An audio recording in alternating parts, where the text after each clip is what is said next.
Assalamualaikum warahmatullahi wabarakatuh. Perkenalkan, nama saya Dinta Ardelia Wahyudi dengan NIM 22030214069 dari kelas Matematika 2022B.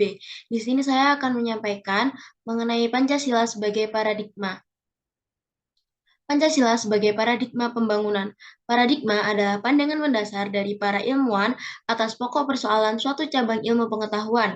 Tidak hanya dalam bidang ilmu pengetahuan, paradigma berkembang dan sering digunakan dalam bidang politik, hukum, sosial, dan ekonomi.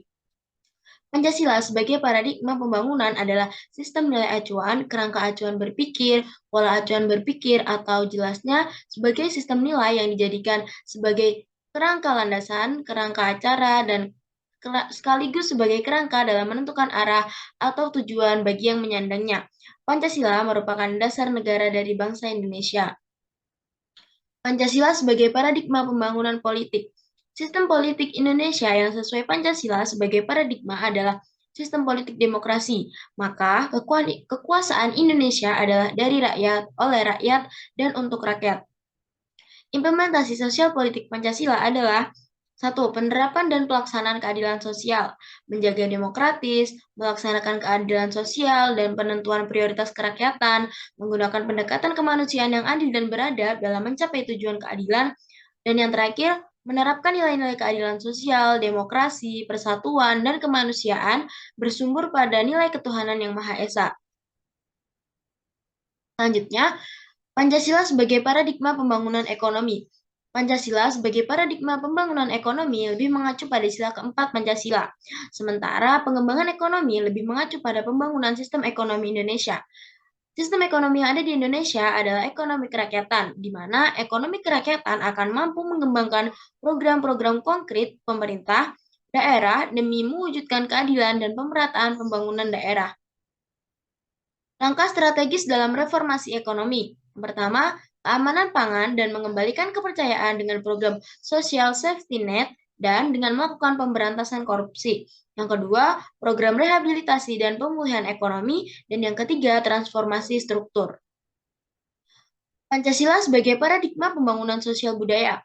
Pancasila bersifat humanistik karena bertolak dari hakikat dan kedudukan manusia itu sendiri. Pembangunan sosial budaya dikembangkan atas dasar penghargaan terhadap nilai sosial dan budaya yang beragam di seluruh wilayah Nusantara menuju pada tercapainya rasa persatuan sebagai bangsa, yaitu pada sila persatuan Indonesia. Paradigma pembangunan sosial budaya dapat mengatasi sistem perencanaan yang sentralistik dan yang mengabaikan kemajemukan masyarakat dan keanekaragaman kebudayaan Indonesia. Selanjutnya, Pancasila sebagai paradigma pertahanan keamanan.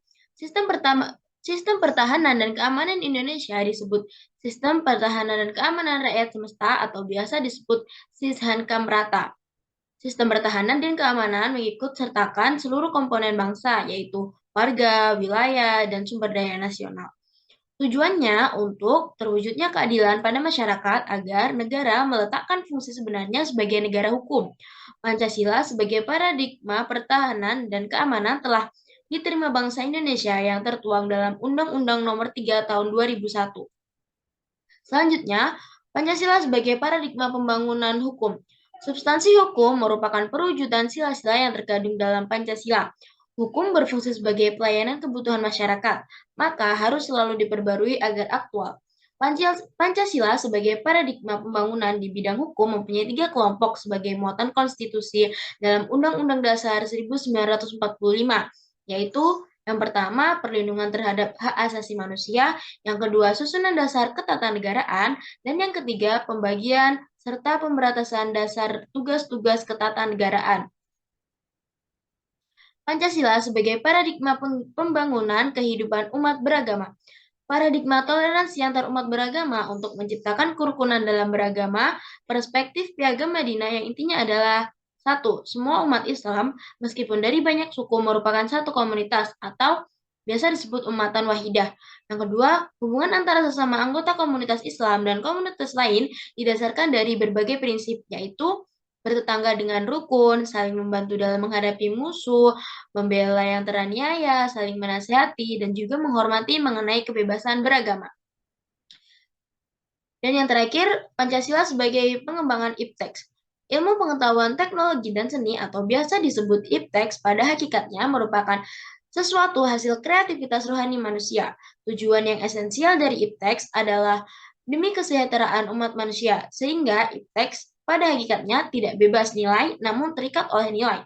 Perkembangan iptek yang semakin pesat bisa mempengaruhi segala aspek kehidupan dan budaya, bisa berpengaruh positif, tetapi bisa juga berpengaruh negatif.